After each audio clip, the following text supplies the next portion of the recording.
একটা সরকার হয়ে যদি এরকম দ্বিচারিতা করে, সংবিধানকে নিয়ে যদি ছিনিমিনি খেলে, ভাবতে আমাদের খুব অবাক লাগে। এটা লজ্জা, দেশের জন্য লজ্জা। ভাইরা আমার, বন্ধুরা আমার, সাথী মহব্বতের ভাইরা, আসলে তাদের কাছে আর কোনো ইস্যু নাই। তারা স্বাস্থ্য নিয়ে কথা বলে না, চিকিৎসা নিয়ে কথা বলে না, হসপিটাল নিয়ে কথা বলে না, বস্ত্র নিয়ে কথা বলে না, মানুষের রুজি রুটি নিয়ে কথা বলে না, মানুষের আয় ইনকাম নিয়ে কথা বলে না। যার কারণে তারা এখন ধর্মটাকে বেছে নিয়েছে। এটা ওই ধর্মের, এটা এই ধর্মের। ধর্ম ছাড়া তাদের কাছে কোনো ইস্যু নাই। বর্তমান সিচুয়েশন কিন্তু খুব একটা ভালো না। সারা পৃথিবীর দিকে যদি তাকান, সারা দেশের দিকে যদি তাকান, সারা বাংলার দিকে যদি তাকান, যত দিন যাচ্ছে পরিস্থিতি খুব খারাপের দিকে আগাচ্ছে। পরিস্থিতি খুব ভয়ানক জায়গায় যাচ্ছে। মানুষ হত্যা এখন হাই রে হাই। জি, আমার মনে হয় এই সময়ে একটা কুকুরকে মারলো তার বিচার আছে, কিন্তু মানুষ মারলে আর কোনো বিচার কথা বলে না। মানুষ মারলে কোনো বিচার নাই। যদি ধর্মটা আলাদা হয়, ধর্মটা যদি আলাদা হয়, তাহলে মানুষ মারলার বিচার না। এইরকম একটা সময় আমরা এসে পৌঁছেছি, ভাবতে অবাক লাগে। আজকে আমরা কোথায়? জি, 80 বছরের চাচাকে 2002 সালে লিস্টে যদি নাম থাকে তো ভালো, না হলে আবার এই 12 থেকে 13টা যে নথি বা কাগজ চেয়েছে, তার মধ্যে আবার কাগজ দিয়ে আপনাকে একবারে অথেন্টিক প্রমাণ দিয়ে আপনাকে দেশের নাগরিক বলে প্রমাণ করতে হবে। আজকে কোথায় 80 বছরের চাচা, তাকেও প্রমাণ করতে হচ্ছে আমি দেশের বৈধ নাগরিক। অথচ যারা বলছে যে তোমরা বৈধ নাগরিক নাকি কাগজ দেখাও, তারাই অবৈধ কথা বলে। ভাবতে অবাক লাগে। যারা বলছে কাগজ দেখাও, তারাই অবৈধ। সব দেশের লোক এদেশে মস্তানি করছে, সব দেশের লোক, সব বড় তপকে এসছে। আমরা সোশ্যাল মিডিয়ায় দেখতে পাচ্ছি, কেউ বলছে আধার কার্ড নাই, কেউ বলছে আধার কার্ড আছে তো ভোটার কার্ড নাই। অথচ জি, আইনের যারা রক্ষক বলে নিজেদেরকে দাবি করেন, তারা বলছে কোনো টেনশন নেই, তোমাদেরকে সব নাগরিকত্ব দেবো। সবাই কোনো চিন্তা নাই, সব নাগরিকত্ব দেবো, সিএ করব, করে সব নাগরিকত্ব দেবো। খালি পাবে না কারা? মুসলমান। একটা সরকার হয়ে যদি এরকম দ্বিচারিতা করে, সংবিধানকে নিয়ে যদি ছিনিমিনি খেলে, ভাবতে আমাদের খুব অবাক লাগে। এটা লজ্জা, দেশের জন্য লজ্জা। ভাইরা আমার, বন্ধুরা আমার, সাথী মহব্বতের ভাইরা, আসলে তাদের কাছে আর কোনো ইস্যু নাই। তারা স্বাস্থ্য নিয়ে কথা বলে না, চিকিৎসা নিয়ে কথা বলে না, হসপিটাল নিয়ে কথা বলে না, বস্ত্র নিয়ে কথা বলে না, মানুষের রুজি রুটি নিয়ে কথা বলে না, মানুষের আয় ইনকাম নিয়ে কথা বলে না। যার কারণে তারা এখন ধর্মটাকে বেছে নিয়েছে। এটা ওই ধর্মের, এটা এই ধর্মের। ধর্ম ছাড়া তাদের কাছে কোনো ইস্যু নাই। কয়েকদিন আগে আপনারা জানেন, দেখতে পেলেন, বিগত কদিন আগে আপনাদের জানা আছে, হরিণঘাটার এক এমএলএ, তিনি কোরআনকে নিয়ে অপব্যাখ্যা করে মানুষের সামনে এমন মিথ্যা অপপ্রচার চালিয়ে দিলেন, দিয়ে আরো দেশের মাটিতে সম্প্রীতিকে ক্ষুণ্ণ করার চেষ্টা করছে। কোরআনকে নিয়ে মিথ্যা অপপ্রচার, কোরআন শরীফের আয়াতকে, কোরআন শরীফের আয়াতকে বিকৃতি করা, কোরআনকে নিয়ে অপব্যাখ্যা করা, এটা আমাদের জন্য বড় দুঃখজনক। দুঃখজনক। একটা কোরআনের পণ্ডিত যদি কেউ হতো, সে যদি বলতো, এটা আমাদের মেনে নিতে অসুবিধা ছিল। কিন্তু যে কোরআন বোঝে না, কোরআন শরীফ পড়তে পারে না, সে কোরআনের ভুল বের করে কেমন করে? এটা আমাদের ভাবতে খুব অবাক লাগে। এটা আমাদের জন্য খুব দুঃখজনক। আমরা সম্মান করি, ভালোবাসি। আপনি একজন এমএলএ, নিশ্চয়ই শ্রদ্ধা করি। আর আপামার জনতা আপনাকে ভোট দিয়েছে বলি আপনি এমএলএ হিসাবে নির্বাচিত। কিন্তু একটা জনপ্রতিনিধি হয়ে সে কোন ধর্মগ্রন্থকে খাটো করবে, ছোট করবে, ধর্ম সম্পর্কে মিথ্যা বাজে মন্তব্য করবে, কোরআনকে নিয়ে কলুষিত করার চেষ্টা করবে, এটা মেনে নেওয়া যায় না। সারা পৃথিবীর কম বেশি প্রায় 200 কোটি মানুষের ভাবাবেগে আঘাত করেছে, আমাদের হৃদয়ে লেগেছে। কষ্টটা তখনই লাগে যে কোরআন পড়তে জানে না, সে আবার কোরআনের ভুল ভাবতে অবাক লাগে। এটা যদি কোন স্কলার হতো, কোন পণ্ডিত ব্যক্তি হতো, হ্যাঁ পণ্ডিত যদি বলে আর এক পণ্ডিতের সঙ্গে ডিবেট করতে হবে। কথা বুঝছেন কিছু? ডিবেট করতে হবে, বসুন মোনাজারায় বসুন, আলোচনায় বসুন, ডিবেটে বসুন, তারপরে দেখা যাবে কে জিতলো আর কে হারলো। কিন্তু আপনার সঙ্গে কে ডিবেট করবে? আপনি নিজেই তো বলছেন, আপনি তো নিজেই 4 পাস, তো আপনার সঙ্গে কে ডিবেট করবে? আপনি তো কোরআন পড়তে জানেন।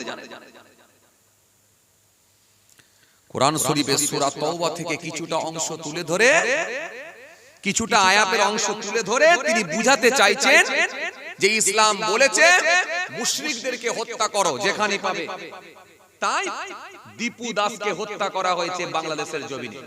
এটা থেকে আবার তিনি ছন্দ করে বলছেন, তিনি আবার ছন্দ করে করে বলতে ভালোবাসেন, খুব ছন্দ করে করে তিনি বলতে ভালোবাসেন। হাই রে হাই, কি ছন্দ করছেন, সুন্দর করে ছন্দ করে বলতে তিনি ভালোবাসেন। অনেকটা কবি কবি ভাব কথা বলে, কবি না হলেও কবি কবি ভাব। যদি দীপু দাসকে পুড়িয়ে মারা, যদি দীপু দাসকে পুড়িয়ে মারা, এটা হয় ধর্মের বিধান। আমি বলি মানবতার শত্রু আল কোরআন। বলেন নাউজুবিল্লাহ। জোরে বলতে পারেন না নাউজুবিল্লাহ? জোরে বলতে পারেন না নাউজুবিল্লাহ? আমি বলি তাই যদি হয়ে থাকে, মালদার আফরাজুলকে পুড়িয়ে মারা, মালদার আফরাজুলকে পুড়িয়ে মারা, এটা যদি হয় ধর্মের বিধান, ওয়াসিম সরকার বাংলাদেশের লোক, এদেশ থেকে পালিয়ে যান। ওয়াসিম সরকার বাংলাদেশের লোক, এদেশ থেকে পালিয়ে যান। কারণ আফরাজুলকে মালদার জমিনে পুড়িয়ে মারা হয়েছিল, এটাও তো কেউ না কেউ মেরেছিল। তাবরেজ আনসারীকে পিলারে বেঁধে পিটিয়ে পিটিয়ে মারা হয়েছিল, এটাও তো কেউ না কেউ মেরেছিল। কেউ বা কারা মেরেছিল? আফরাজুলকে মারা হয়েছে, তাবরেজ আনসারীকে মারা হয়েছে, সানাউল্লাহকে মারা হয়েছে, আফলাককে মারা হয়েছে, জুনায়েদকে মারা হয়েছে। কটা নাম বলবো? বিহারের জমিনে আতিক আহমেদকে কয়দিন আগে পিটিয়ে মারা হলো, কটা নাম বলবো? মুর্শিদাবাদের জুয়েল ডানাকে পিটিয়ে মারা হলো, কটা নাম বলবো? আজকে আমি সোশ্যাল মিডিয়ায় দেখছিলাম উড়িষ্যার জমিনে, আপনাদের জানা আছে, নিরীহ অসহায় ব্যক্তিগুলোর বুলডোজার দিয়ে ঘরগুলোকে ভেঙে দেয়া হচ্ছে। এরা কারা করছে? ছোট্ট একটা বোন, নাম হলো তার আসিফা। ভুলে গেলে চলে যাবে না বাবা, ভুলে গেলে চলবে না বাবা। নাম হলো তার আসিফা। আমাদের এক বোন যার নাম হলো বিলকিস বানু, এই বোনকে শারীরিক নির্যাতন করা হলো, আবার তাদেরকে গলায় মালা পরিয়ে আবার জামিন করা হলো, বরণ করে নেওয়া হলো। এটা কারা করলো? এটা কোন ধর্মগ্রন্থে লেখা আছে বলুন? দীপু দাসকে যেমন পুড়িয়ে মারা এটা অন্যায়, আফরাজুলকে পিটিয়ে মারা এটাও হলো অন্যায়। দীপু দাসকে পুড়িয়ে মারা এটা যেমন অন্যায়, সানাউল্লাহকে পিটিয়ে মারা এটাও তো অন্যায়। দীপু দাসকে পুড়িয়ে মারা এটা যেমন অন্যায়, বিহারের আতিক আহমেদকে পিটিয়ে মারা এটাও তো অন্যায়। দীপু দাসকে পুড়িয়ে মারা এটা যেমন অন্যায়, জুনায়েদকে পিটিয়ে মারা এটাও তো অন্যায়। তাহলে এটা কি অন্যায় নয়? এগুলো কেন বলছেন না? কি কথা ঠিক বলছি না ভুল বলছি? দীপু দাসকে যারা পুড়িয়ে মেরেছে, পিটিয়ে মেরেছে, আমরা এই ঘটনার প্রতিবাদ করেছি, তীব্র নিন্দা জানাচ্ছি। আমরা এর প্রতিবাদ করছি, রাস্তায় নেমে আমরা মিছিল করেছি, রাস্তায় নেমে আমরা প্রতিবাদ জানিয়েছি। সংখ্যালঘু সম্প্রদায় এদেশে মিছিল করেছে, এদেশে তারা প্রতিবাদ জানিয়েছে। বাংলাদেশ সরকার এই দোষীগুলোকে অ্যারেস্ট করেছে, এই দোষীগুলোকে তারা চিহ্নিত করে অ্যারেস্ট করেছে। কিন্তু বাংলাদেশ সরকারের কাছে আমাদের আবেদন থাকবে, নিরীহ আমাদেরই এক ভাই, ধর্মটা আলাদা হতে পারে। ওই দীপু দাসকে যারা পুড়িয়ে মেরেছে, পিটিয়ে পুড়িয়ে মেরেছে, তাদেরকে দৃষ্টান্তমূলক শাস্তি দিতে হবে। বাংলাদেশ সরকারের কাছে আমাদের আবেদন থাকবে, দৃষ্টান্তমূলক শাস্তি দেন। ওই অপরাধীগুলোকে চিহ্নিত করেছেন, ফাঁসিতে ঝুলিয়ে দেন। ভারতের 130 কোটি মানুষ, ভারতের 140 কোটি মানুষ দেখতে চায়। এটা যেমন আমরা বলেছি, তা বলে কি আফলাক বলে সে মানুষ নয়? জুনায়েদ বলে কি মানুষ নয়? আরে ধর্মটা আলাদা বলে কি মানুষ নয়? এর বিরুদ্ধেও তো প্রতিবাদ হওয়া দরকার, এর বিরুদ্ধেও তো সোচ্চার হওয়া দরকার, এর বিরুদ্ধেও তো আন্দোলন হওয়া দরকার। কই তার বেলায় তো আপনারা মুখ খুলছেন না। আজ আমরা দেখতে পাচ্ছি প্যাটিস বিক্রেতাকে কেউ ধরে মারছে, আবার কেউ দেখা যাচ্ছে গলায় ফুলের মালা পরিয়ে বরণ করছে। আজকে কোথায় অপরাধ? অপরাধ। এই অন্যায়কে কখনো প্রশ্রয় দেবেন না, দিলে কিন্তু রেজাল্ট খারাপ হবে, সেদিনে কিন্তু ফল ভালো হবে না। আজ লোকের বাড়িতে চুরি যদি করে আমি বলবো হ্যাঁ ঠিক আছে, হ্যাঁ ঠিক আছে। আমার ছেলে যদি লোকের বাড়িতে চুরি করে আমি বলবো হ্যাঁ ঠিক আছে। আমার ছেলে যদি বাসে চুরি করে আমি বলবো হ্যাঁ ঠিক আছে। আমার ছেলে যদি বাজারে চুরি করে আমি বলবো হ্যাঁ ঠিক আছে। আমার ছেলে যদি পাড়ায় চুরি করে আমি বলবো হ্যাঁ ঠিক আছে। আমার ছেলে যদি আত্মীয় বাড়িতে চুরি করে নিয়ে আসে আমি বলবো হ্যাঁ ঠিক আছে। কিন্তু যখন বড় চোর বানিয়ে দেব, সে যখন আমার পকেটটা থেকে মেরে দিয়ে চুরি করবে, তখন আমি বলতে পারবো তো হ্যাঁ ঠিক আছে। কথা মনে বুঝতে পারেন? বুঝতে পেরেছেন? আজ রাজস্থানের জমিনে, উত্তরপ্রদেশের জমিনে, ওড়িশার জমিনে পরিযায়ী শ্রমিকগুলোকে নির্মমভাবে হত্যা করা হচ্ছে। আমরা কিছু মানুষ বলছি হ্যাঁ ঠিক আছে। এখান থেকে কিছু মানুষ নেতা তারা বলছে হ্যাঁ ঠিক আছে, হ্যাঁ ঠিক আছে। মুসলমানকে মারলে বলে হ্যাঁ ঠিক আছে, গলায় ফুলের মালা পরিয়ে দেওয়া হয়, বরণ করে নেওয়া হয়। কিন্তু যখন ত্রিপুরার জমিনে ছেলেটার একটু লুক, চেহারাটা দেখতে লেগেছিল একটু নেপালিদের মতো, মনে আছে আপনাদের? আরে কথা বলে না। ত্রিপুরার জমিনে যে ছেলেটা একটা হায়ার এডুকেটেড শিক্ষিত ছেলে, তাকে মারা হলো কেন? একটু চীন দেশের বা নেপালিদের মতো দেখতে বলে, তার ফেসটা নেপালিদের মতো বলে তাকে বলা হলো তুই নেপালি বলে তাকে পিটিয়ে মারা হলো। ঠিক নিজের বাপের পকেটটা যখন মারবে তখন যেমন গায়ে লাগবে, এবারে গায়ে লাগা দরকার। কারণ আপনি তো বানাচ্ছেন, আপনি অপরাধীগুলোকে অ্যারেস্ট করতে দিচ্ছেন না, গলায় ফুলের মালা পরিয়ে দিয়ে বরণ করছেন আর বলছেন ঠিক আছে। মনে রাখবেন, এগুলো হচ্ছে আগুন নিয়ে খেলা করা। এই আগুন নিয়ে খেলাটা ঠিক না, মানুষের জীবন নিয়ে খেলা করা ঠিক না। চলুন, আমি আলোচনা খুব বেশি লম্বা করব না। আমি আপনাদেরকে যেটা বোঝাতে চাইছিলাম যে আজকে কোরআন শরীফ সম্পর্কে একটা সূরা তাওবা থেকে ছোট্ট আয়াত তুলে নিয়েছে, এই মিথ্যা অপপ্রচার করে কিছু মানুষের মন জয় করে খালি বাহবা নিচ্ছেন, এটা সম্পূর্ণ ভুল।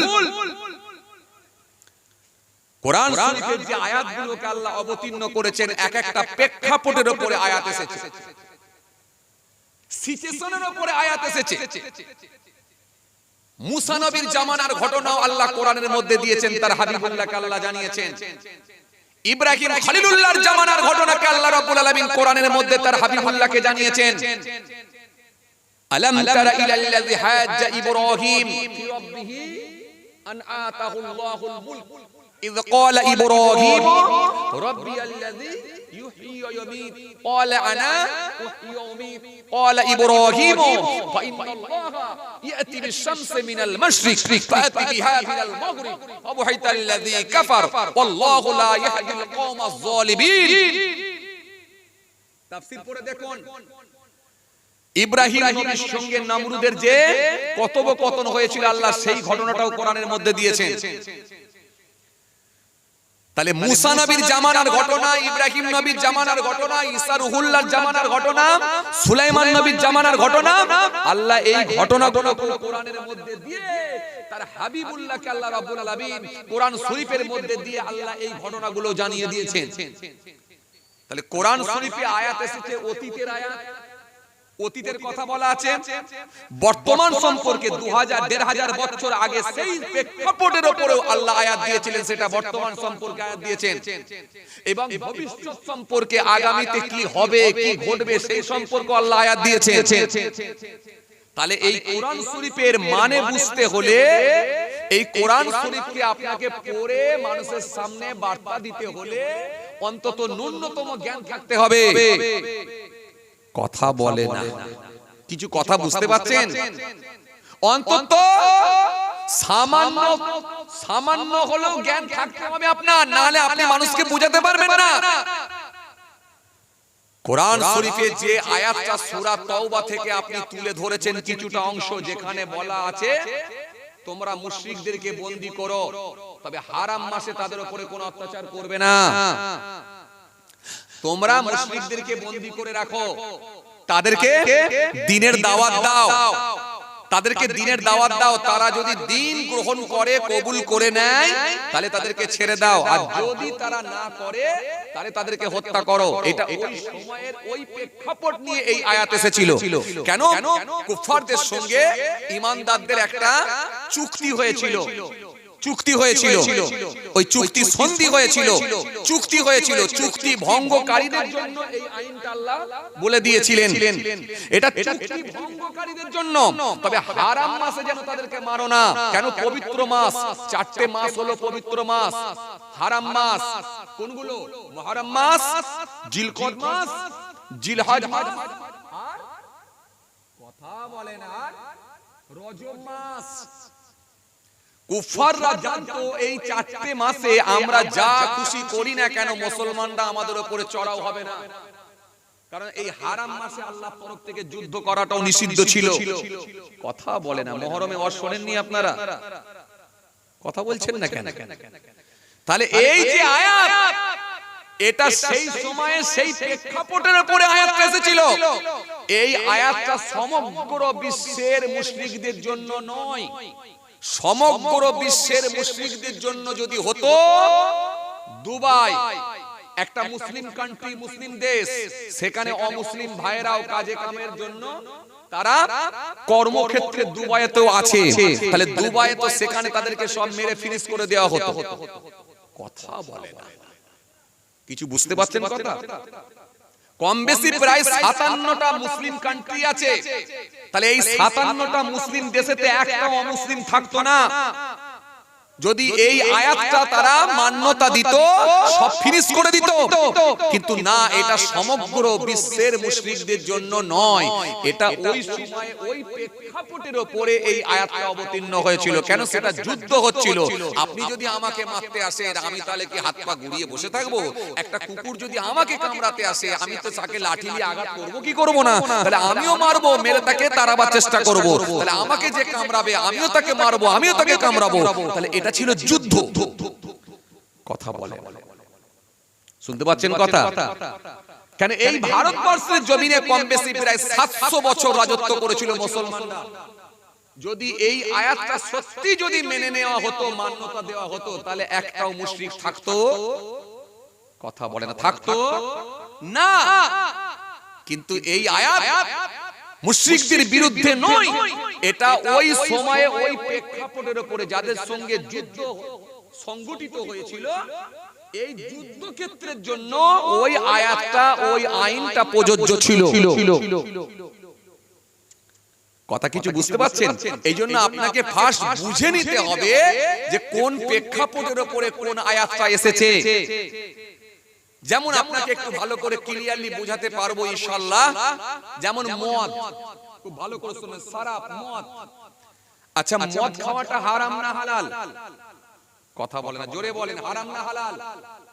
জোরে বলেন, হারাম না হালাল? হারাম। মদ সম্পর্কে কোরআন শরীফে কটা আয়াত এসেছে? মদ সম্পর্কে কোরআন শরীফের মধ্যে কটা আয়াত এসেছে? তা হুজুর জানি না। হুজুররা ওয়াজে উঠে বলে মদ খাওয়া হারাম, শরাব খাওয়া হারাম, তো হারাম বলি জানি, কথা বলে না। হ্যাঁ না কিছু বলেন না রে বাবা। কিন্তু মদ সম্পর্কে আল্লাহ কোরআন শরীফের মধ্যে কম বেশি প্রায় 4টে আয়াত দিয়েছেন।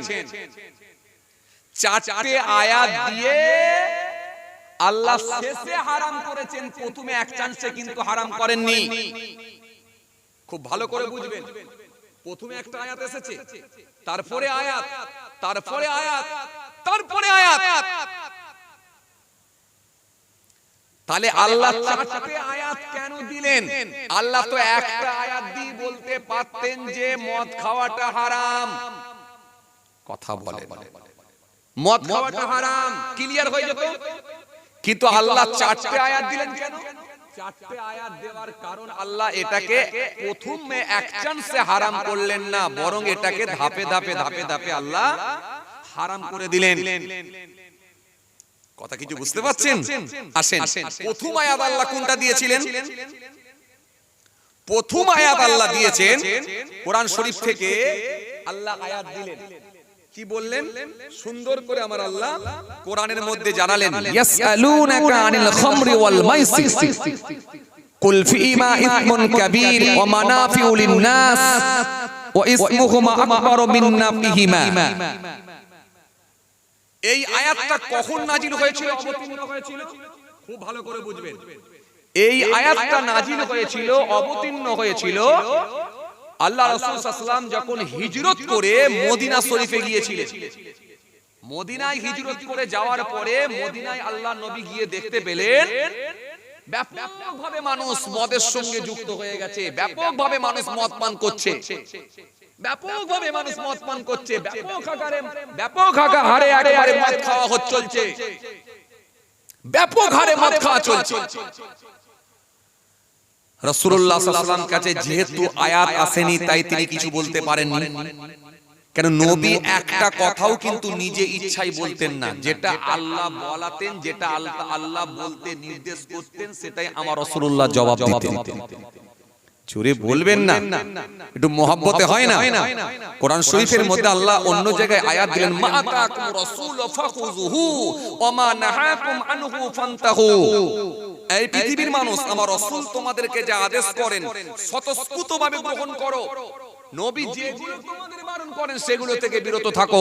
কেন? নবীর আদেশ আর নিষেধ মানে আমি আল্লাহ আমার আদেশ আর নিষেধ। মহব্বতে বলবেন না, নবীর কথা শুনছেন খুশি মনে বলবেন না।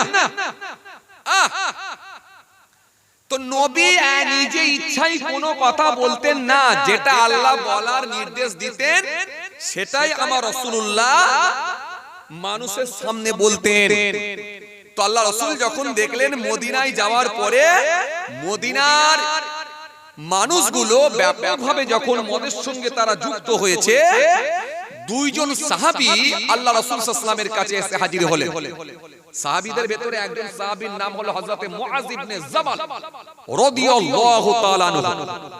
আরেকজন সাহাবী যিনার নাম হলো, আপনারা প্রত্যেকই চেনেন, আপনারা প্রত্যেকই নাম শুনেছেন, মুসলিম জাহানের দ্বিতীয় খলিফা হযরত ওমর ফারুক রাদিয়াল্লাহু তাআলা আনহু। আল্লাহ রাসূল সাল্লাল্লাহু আলাইহি ওয়াসাল্লামের দরবারে এলেন। এটা মদিনায় হিজরত করে যাওয়ার পরে, নবী যখন মদিনায় গেছিলেন, মদিনায় যাওয়ার পরে দুই সাহাবী মদ সম্পর্কে আল্লাহ রাসূল সাল্লাল্লাহু আলাইহি ওয়াসাল্লামের কাছে জানতে এলেন। খুব ভালো করে শুনবেন, এই আয়াত কেন এসেছে, কোন সময় এসেছে আপনাকে সেটা বলছি, সেই সময় বলছি। কেন? এর শানে নজুল আছে, শানে নজুল না পড়লে আপনি বিষয়টা বুঝতে পারবেন না। এজন্য কোন পরিপ্রেক্ষিতে কোন আয়াত এসেছে সেটা শানে নজুল পড়তে হয়। কথা কিছু বুঝতে পারছেন? আর এ বলছে বলা হয়েছে কাফেরকে হত্যা করো, তার মানে সবাইকে মেরে দিতে বলা হয়েছে। কি বিপদ! আল্লাহ, তুই আগে পড়েন আয়াতগুলো পড়, পড়লেই তো তোর মগজ ঘুরে যাবে, পড়লেই তো তোর মগজটা পরিষ্কার হয়ে যাবে। এই তো আগে পরের আয়াতে কি দেয়া হয়েছে, তো আগে পরের আয়াত পড়। 500 আয়াত খালি আল্লাহ দিয়েছেন আদেশ আর নিষেধ, চলবে আর চলবে না, এই আয়াত দিয়েছেন 500 আয়াত। এত সহজ। আপনি কোরআনের ভুল বের করে দেবেন। টাইসনের মতো মানুষ, গ্যারি মিলারের মতো মানুষ, অর্নার ক্লাউনের মতো মানুষ, দলাই লামার মতো মানুষ, কেসিয়াস স্কেলের মতো মানুষ, এরা হেরে গেল কোরআনের ভুল বের করতে গিয়ে। তারা ইসলামের ছত্র ছায়া এসে কালেমা পড়ে ঈমান কবুল করে নিল। জোরে বলতে পারেন না? আর আপনি বলছেন ভুল বের করে দেবো। কি বিপদ। চলেন, আমি আপনাকে এই জন্য বুঝাতে চাইছি যে কেমন করে মদটা হারাম হয়েছিল একটু ভালো করে বোঝেন, তাহলে আপনি মাথায় আপনার ঢুকে যাবে। ফেসবুক, ইউটিউবের মাধ্যম দিয়ে, সোশ্যাল মিডিয়ার মাধ্যম দিয়ে, মেসেঞ্জারদের মাধ্যম দিয়ে আপনি নিজেই প্রোটেস্ট করতে পারবেন, প্রতিবাদ করতে পারবেন। সেটা গণতান্ত্রিক পদ্ধতিতে নিরপেক্ষভাবে আপনি প্রতিবাদ জানাতে পারবেন। এর আপনার মাথায় আর ঢুকে যাবে। আমি আপনাকে এইটা বুঝাতে চাইছি, খুব ভালো করে শুনুন। হে তরুণিয়া নওজোয়ান যুবকেরা,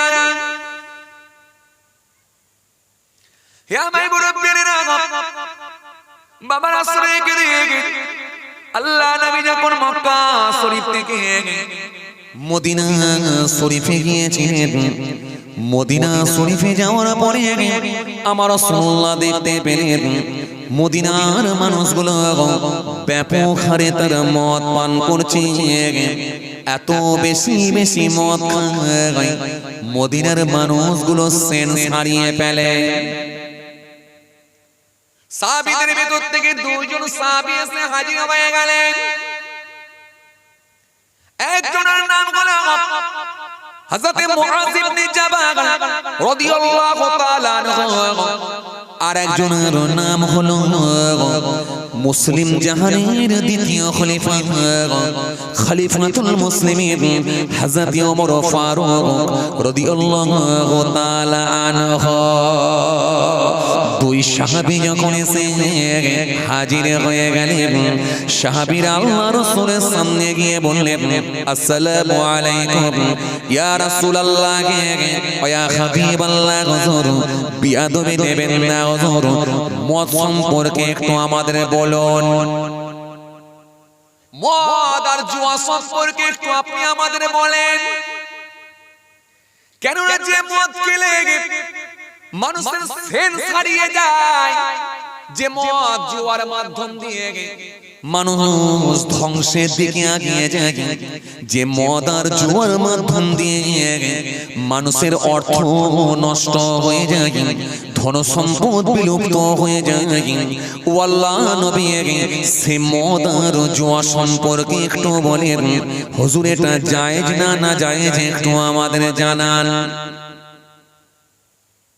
এটা কোথায় যাওয়ার পরে? মদিনায় যাওয়ার পর। খুব ভালো করে বুঝুন। দুই সাহাবী এসে জিজ্ঞাসা করছে, আল্লাহ নবীকে যখন এই কথা জিজ্ঞাসা করা হয়েছে, আল্লাহ নবী সেই সময় বলবেন বলে প্রস্তুতি নিয়েছে। আমার আল্লাহ তার হাবিবুল্লাহকে জানালেন, ও আমার হাবিব, ও আমার দোস্ত, ও আমার বন্ধু, আপনি আপনার সাহাবীদেরকে, ওই মানুষগুলোকে, মদিনার মানুষগুলোকে জানিয়ে দেন, ইয়াসআলুনাকা আনিল খামরি ওয়াল মাইসির কুল ফীমা ইসমুন কাবীর ওয়া মানাফিউ লিন-নাস ওয়া ইসমুহুমা আকবারু মিন নাফিহিমা।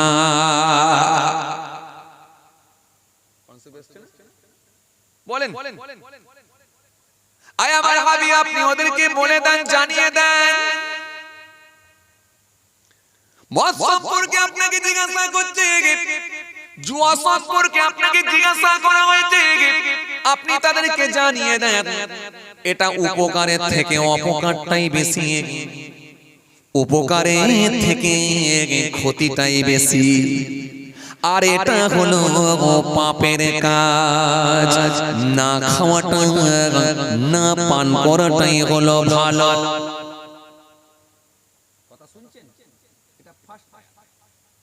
এই আয়াতটা যখন নবী জানিয়ে দিয়েছেন, সুন্দর করে বলে দিয়েছেন, সাহাবীদের ভেতরে একটা অংশ বলল, মদ আর পান করব না, মদ আর খাবো না। কেননা যে মদ পান করলে, যে মদ খেলে কোনো উপকার হয় না, যে মদের মধ্যে আছে ক্ষতিটাই বেশি, তাহলে এই জিনিসটা আর খাবো কেন আমরা বেশি, আর কখনো মদ পান করবো না। সাহাবীদের ভেতর থেকে একটা অংশ সেই সময়ের মানুষগুলো মদ খাওয়া বন্ধ করে দিলেন। একটা অংশ যখন মদ খাওয়া বন্ধ করেছে, কিন্তু একটা অংশ বলছে সরাসরি তো হারাম করে দেওয়া হয় না, হারাম যখন করা হয় না তো খেলে অসুবিধা কোথায়? কটা দল হলো? কথা বলে না। দুটো দল। এক দল বলছে খাবো না, আর এক দল বলছে হারাম যখন হয় না তো খেলে অসুবিধা কোথায়? দুটো দল হয়ে গেল। দুটো দল হয়ে কিছু মানুষের কাছে মদ খাওয়াটা বন্ধ হয়ে গেল, আল্লাহ ব্রেক করে দিল, ব্রেক হয়ে গেল। কিছু মানুষ মদ খাওয়া বন্ধ করে দিলেন, ব্রেক হয়ে গেল। কিন্তু কিছু মানুষ তখনও খাচ্ছে। তাহলে মদখোর সংখ্যা বা মদ খানেওয়ালা এরকম লোকের সংখ্যা কমলো, পুরোপুরি ভাবে বন্ধ না হলো কিন্তু কমে গেল। এটা হলো প্রথম আয়াত, ইয়াসআলুনাকা আনিল খামরি ওয়াল মাইসির কুল ফীমা ইসমুন কাবীর ওয়া মানাফিউ লিন-নাস ওয়া ইসমুহুমা আকবারু মিন নাফিহিমা। এই আয়াত দিয়ে একটু কমিয়ে দেয়া হলো। দ্বিতীয় আয়াত আল্লাহ ফের একটা দিলেন, ইয়া আইয়ুহাল্লাযীনা আমানু লা তাকরাবুস সালাহ ওয়া আনতুম সুকারা। এটা হলো দ্বিতীয় নম্বর আয়াত। এই আয়াতটা কখন এসেছিল? এই আয়াতটা কখন এসেছিল? নবীর একজন সাহাবী ছিলেন, যার নাম হলো হযরত আব্দুর রহমান বিন আওফ রাদিয়াল্লাহু তাআলা আনহু। তিনি বাড়িতে একদিন সাহাবাদের জন্য মেহমানদারির ব্যবস্থা করলেন। মেহমানদারি, খাওয়া দাওয়ার ব্যবস্থা করলেন। কথা শুনছেন? মেহমানদারি।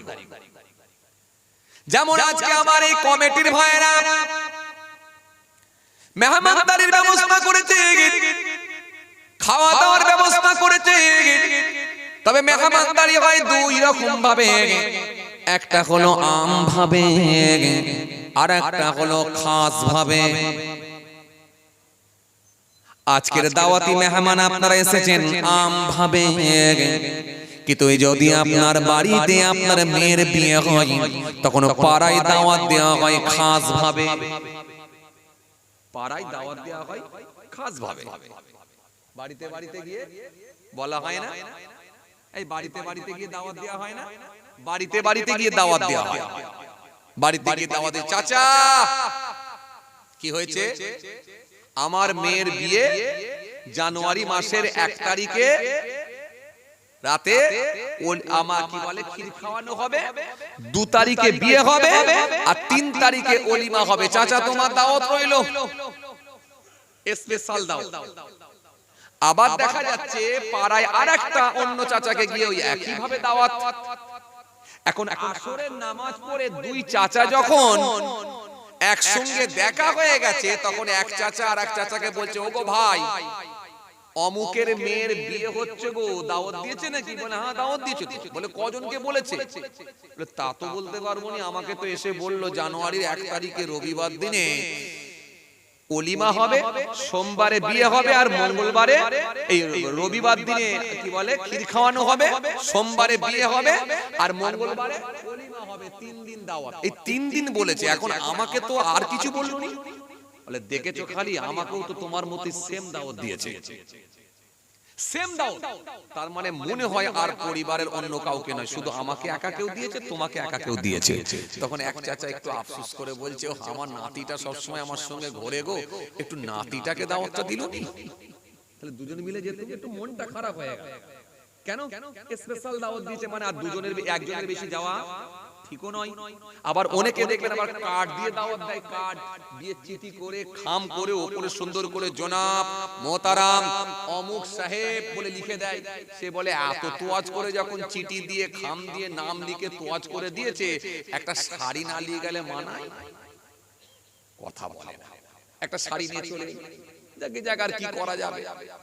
অনেকে আবার দেখা যাচ্ছে যে এত তোয়াজ করে যখন নাম দিয়েছে, অন্তত একটা শাড়ি নিয়ে যায়, অন্তত খাওয়া দাওয়াটা হোক। কথা বলেন, এটা দাওয়াত। আবার এই ভাদুরিয়া গ্রামের যুবক ভাইরা আপনাদেরকে দাওয়াত দিয়েছে। কিরম দাওয়াত? আজকে কত 7 তারিখ তো নাকি? 7 তারিখ দাওয়াত। কিরম দাওয়াত? এই দাওয়াত হচ্ছে আম ভাবে দাওয়াত। 7 তারিখ আগামীকাল ভাদুরিয়া গ্রামের বাৎসরিক সালে বক্তা হিসাবে ওয়াইজিন হিসাবে উপস্থিত থাকবেন অমুক অমুক অমুক অমুক। আপনাদের সকলকে দাওয়াত দিচ্ছি, আপনারা সকলে উক্ত মাহফিলে অংশগ্রহণ করিয়া মাহফিল সাফল্য মণ্ডিত করে তুলুন, অশেষ সওয়াবের হকদার হন।